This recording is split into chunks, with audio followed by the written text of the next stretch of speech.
नमस्कार, आप सभी का स्वागत है। आज जो हम पेपर का डिस्कशन करेंगे, जो इम्पोर्टेंट क्वेश्चन है जो अभी पेपर आने वाला है वह है constitutional government and democracy in India.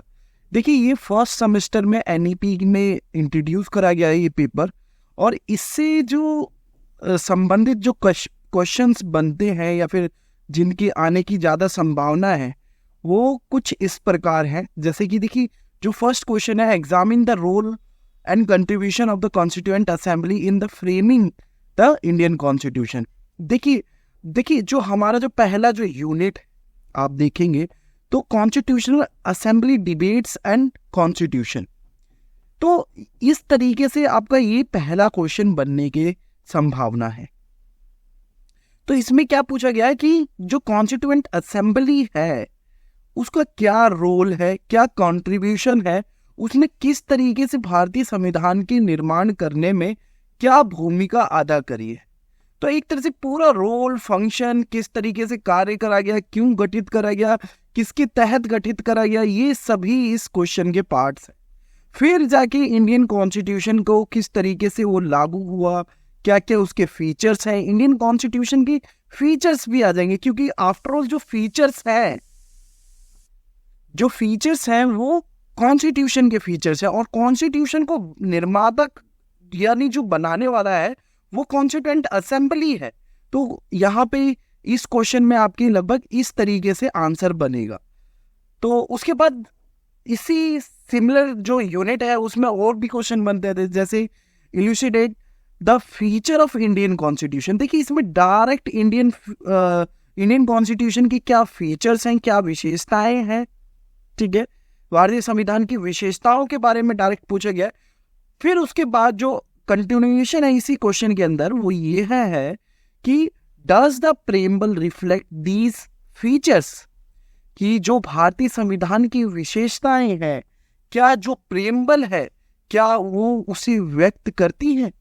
तो यहाँ पे अपने आंसर को स्ट्रॉन्ग करने के लिए आपको प्रेम्बल भी लगभग याद होना चाहिए कि प्रेम्बल में क्या बात करा गया है। उसमें न्याय की बात करी गई है, समानता की बात करी गई है, बंधुता के बारे में बात करा गया है। तो इस तरीके से कि जो प्रेम्बल है तो उसको याद होना चाहिए इस क्वेश्चन को करने से। और देखिए, जो हमारी जो प्लेलिस्ट है उसमें फीचर ऑफ इंडियन कॉन्स्टिट्यूशन के लिए एक पर्टिकुलर वीडियो डेडिकेटेड है हिंदी और इंग्लिश में, तो आप उसको जाके देख सकते हैं, ठीक है।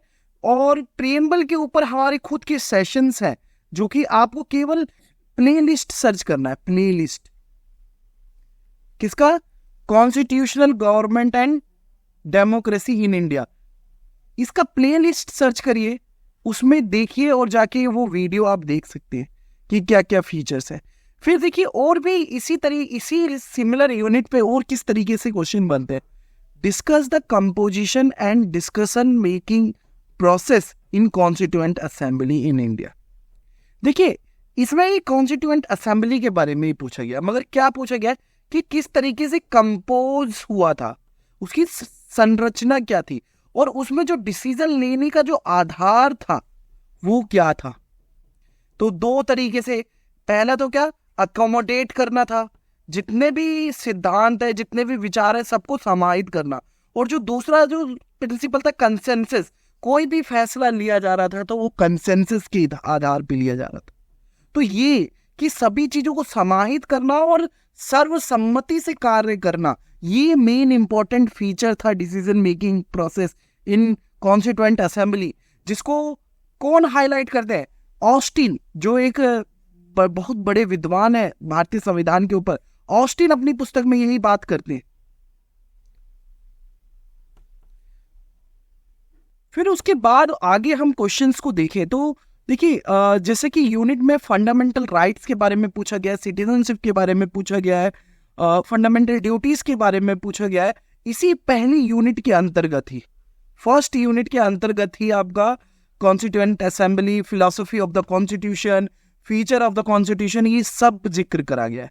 तो देखिए, जो दूसरा क्वेश्चन जो यहाँ पे बन रहा है वो है fundamental right with special reference to right to equality and liberty in Indian constitution, कि देखिए यहाँ पे आपका क्या पूछा गया, जो फंडामेंटल राइट्स से क्वेश्चन आ रहा है कि जो फंडामेंटल राइट्स हैं उसके बारे में जिक्र करिए, और आपका जो स्पेशल रेफरेंस होना चाहिए वो है राइट टू इक्वालिटी, समानता का अधिकार, राइट टू इक्वालिटी।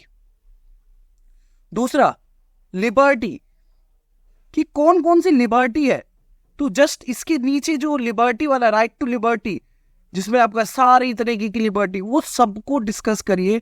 किसके किसके फ्रेमवर्क के अंदर, जो आपका जो फ्रेमवर्क होगा वो फंडामेंटल राइट्स है। यहाँ पे आपको सभी फंडामेंटल राइट्स को डिस्कस नहीं करना है, इन दोनों को ज्यादा डिटेल में डिस्कस करना है, और बाकी फंडामेंटल राइट्स है जो इसके अलावा है, इक्वालिटी और लिबर्टी के अलावा जो है उसका थोड़ा सा डिस्कशन आएगा।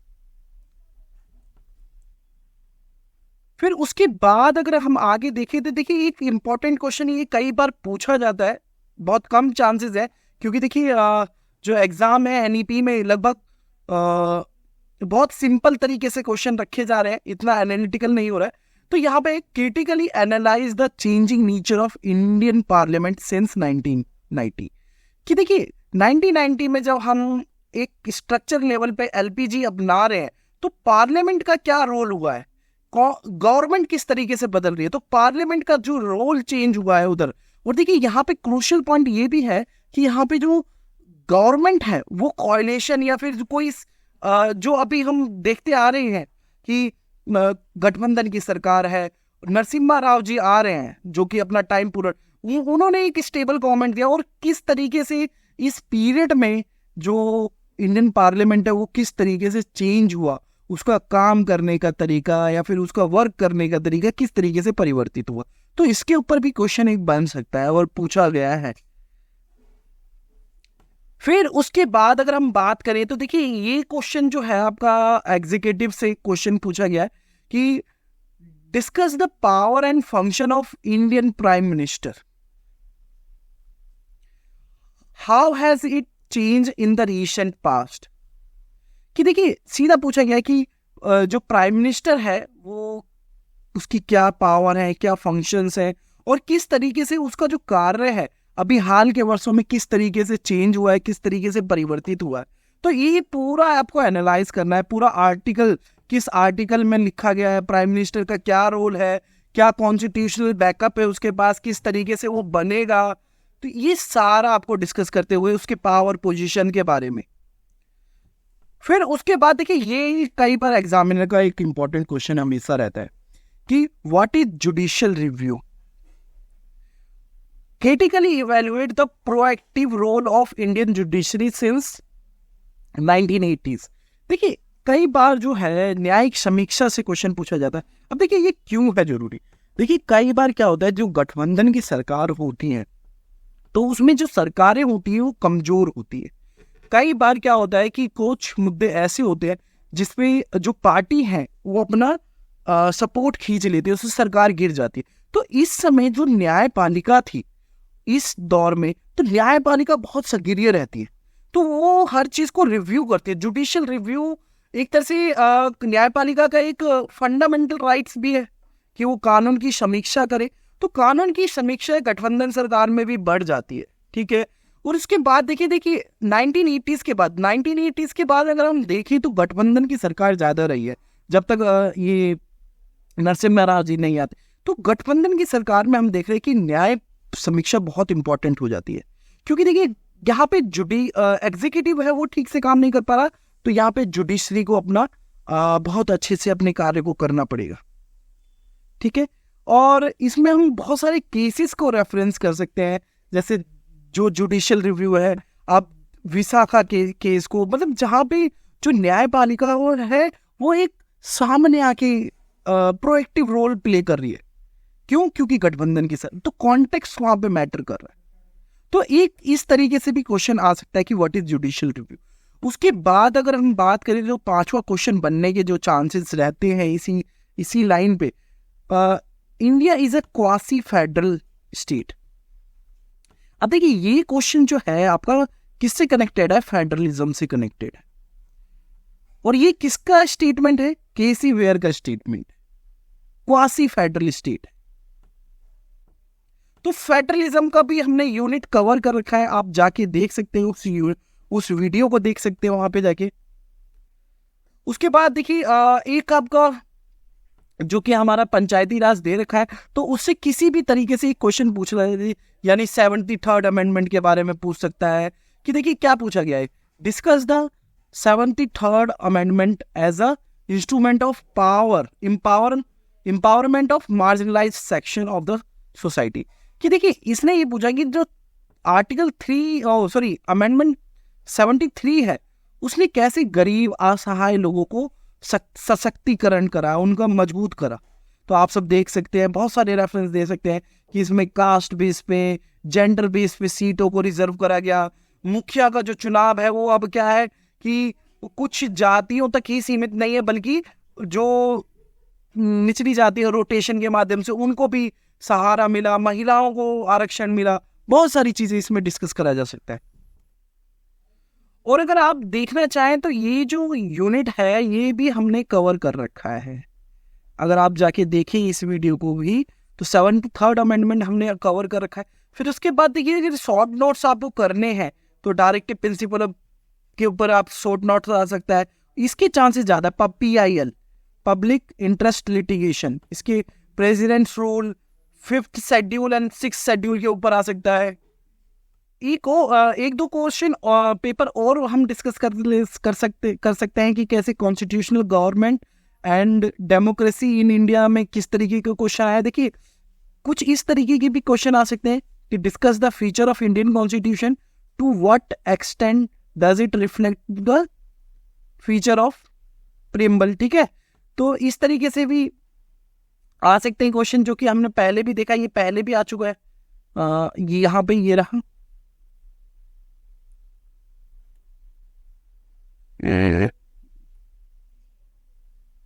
ये रहा। देखिए यहाँ पे देखिए शब्द बदल गया, इलुसिडेट था, यहाँ पे केवल डिस्कस आ गया और क्वेश्चन वही रहा। तो एक ये क्वेश्चन भी आप कर सकते हैं। ठीक है, फिर discuss the feature of directive principle of state policy आ सकता है कि how far the state has been successful in implementing them. ठीक है, कि कितना हद तक ये जो DPSP को लागू करने में सरकार सक्षम हुई।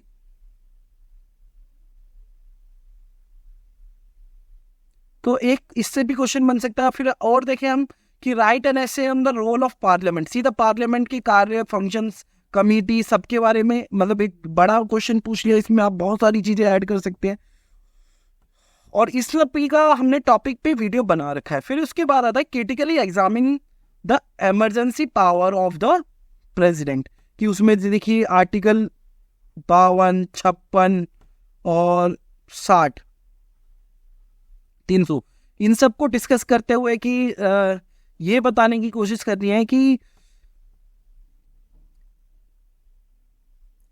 इनका अगर प्रयोग करा जाए तो किस तरीके से जो लोकतांत्रिक कार्य प्रणाली है उनके ऊपर प्रभाव पड़ेगा।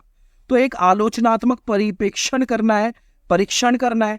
फिर उसके बाद देखिए तो हमने देखा था कि ये जो जुडिशियल रिव्यू है, जो कि शॉर्ट नोट्स में भी पूछा जा रहा है, और कई बार ये देखिए कि एक फुल फ्लेश्ड क्वेश्चन के तौर पे भी मौजूद है, जो कि अगर हम पिछले वाले क्वेश्चन में भी देखें तो देखिए न्यायिक समीक्षा से क्वेश्चन आया हुआ है। तो देखिए ये एक सिमिलैरिटी आप देख सकते हैं कि जुडिशियल रिव्यू से एक क्वेश्चन पूछ ही रहा है कि what is judicial review, examine the impact of judicial review on the relationship between parliament and judiciary. तो इसमें रिलेशनशिप बताना है कि देखिए अगर न्यायपालिका अगर ज्यादा हस्तक्षेप करेगी, यानी कार्यपालिका के मामले में अगर वो ज्यादा नियम कानून बनाने के लिए वो करेगी, तो कहीं ना कहीं दोनों के बीच में टकराव होगा। क्योंकि देखिए जो जुडिशरी का जो मेन कार्य है वो क्या है, इंटरप्रेट करना कॉन्स्टिट्यूशन को, कानून को, ये देखना कि ये संविधान के समक्ष है या उससे विरुद्ध जा रहे हैं। अब ये काम नहीं है कि कानून बनाना, कानून का निरीक्षण करना काम है, कानून बनाना काम नहीं है। तो दोनों के बीच में रिलेशनशिप कहीं ना कहीं विवादों में रहेंगे अगर दोनों एक दूसरे के कामों में हस्तक्षेप करते हैं। फिर उसके बाद हम देखते हैं कि जो 6th क्वेश्चन है, जो कि यहाँ पे एक बताया गया कि critically examine the basic feature of centre state relation, कि देखिए सेंटर स्टेट रिलेशन से एक क्वेश्चन पूछा गया, मगर इस पे आप बहुत कम अपना ध्यान दीजिएगा, कि बहुत कम चांसेस है इसके आने के पे। और देखिए पंचायती राज पे हम देख रहे हैं कि दोबारा एक क्वेश्चन यहाँ पे बन रहा है, discuss the growth and development of Panchayati Raj institution in India. ठीक है, कि पंचायती राज का आइडिया कैसे आया, जो कमेटियां हैं किस तरीके से ये अपनाया गया, क्या क्या प्रावधान है। एक बड़ा क्वेश्चन, एक बड़ा फ्रेमवर्क में ये आपसे आंसर की मांग करता है।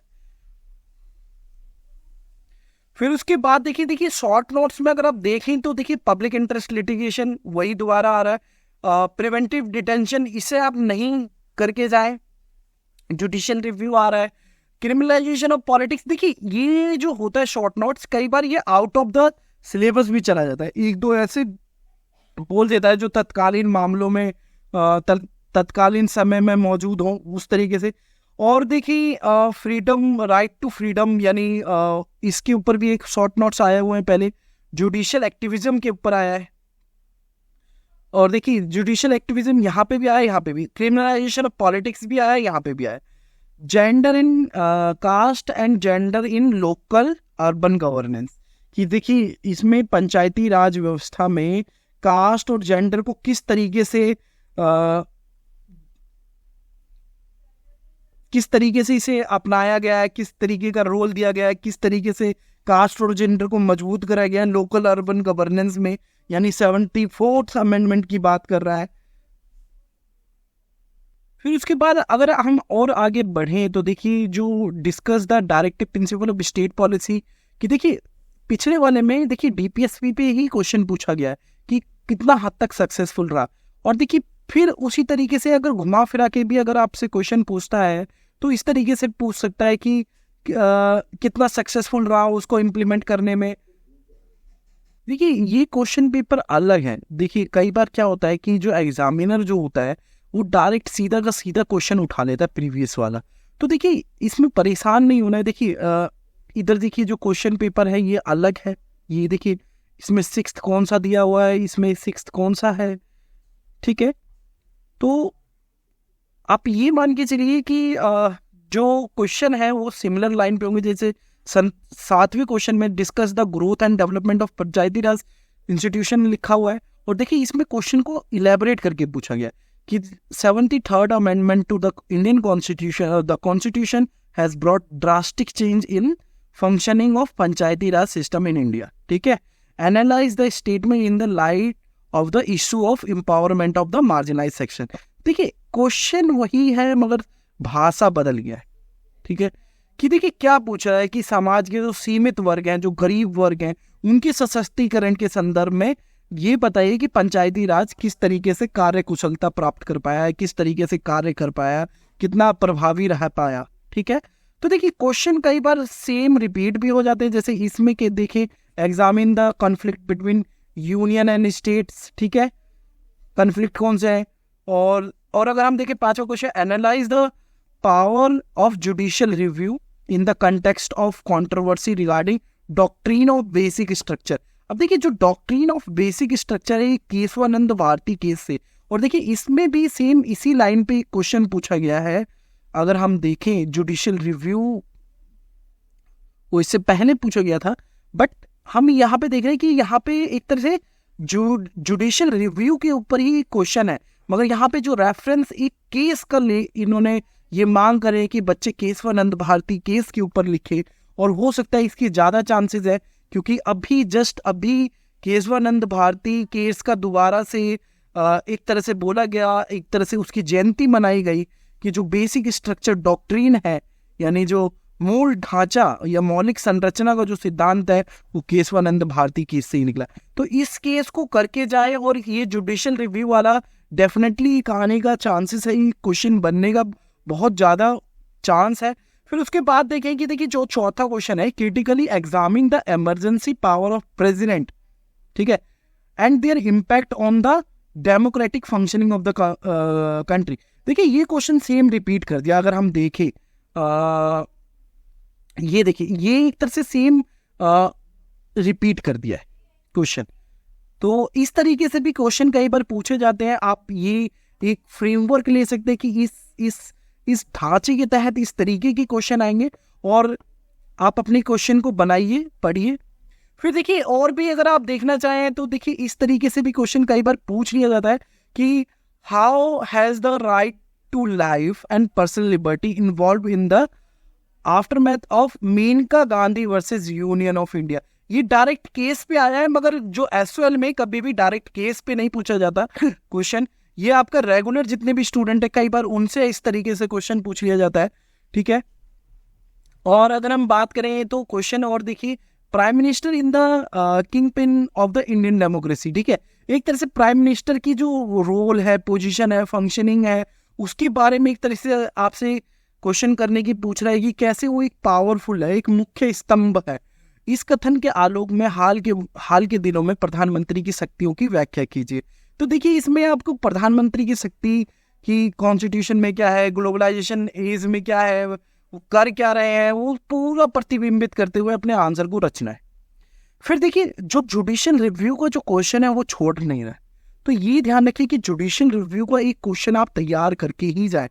Examine the power of judicial review in the context of the debate over the notion of basic structure. देखिए जुडिशियल रिव्यू सेम उसी ग्राउंड पे एक क्वेश्चन दोबारा से यही पूछ लिया गया, वही case 1 and the Bharati case. फिर एक फेडरलिज्म से एक क्वेश्चन आया, examine the symmetrical and asymmetrical federalism features of Indian federalism, कि सम्मिता और असम्मिता जो भारतीय जो संघवाद है वो सभी राज्य समान नहीं है, हर किसी के पास सीटों का अंतर है। तो असिमेट्रिक फेडरलिज्म है, कहीं पे सिमेट्रिक है, कहीं पे एसिमेट्रिक, ठीक है। तो वो फीचर्स को हमें डिस्कस करना है, तो फेडरलिज्म वाला आपको यहाँ पे यूनिट करके जाना है अच्छे से, ठीक है। और बेसिकली ये इस तरीके के जो क्वेश्चन है ये कई बार रेगुलर्स के लिए ज़्यादा महत्व दिया जाता है कि जो रेगुलर के छात्र हैं वो इस क्वेश्चन को करें, और जो एसएल के है कई बार उनसे डायरेक्ट पूछा जाता है क्योंकि ज़्यादा कठिन ना हो जाए पेपर। उसके बाद आगे हम देखें और क्वेश्चन देखिए, critically analyse the application and abuse of emergency power in India in the recent time.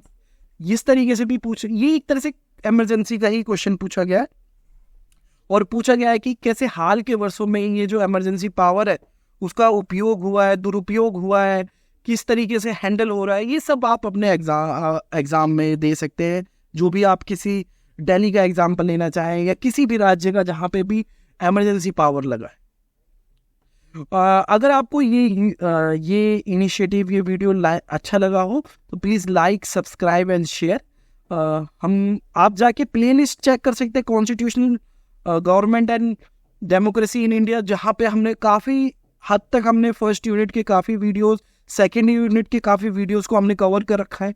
आप जाके ज़रूर देखिए प्लेलिस्ट को, जो कि मैं लिंक इसमें वीडियो में भी प्रोवाइड करा दूंगा। बहुत बहुत धन्यवाद।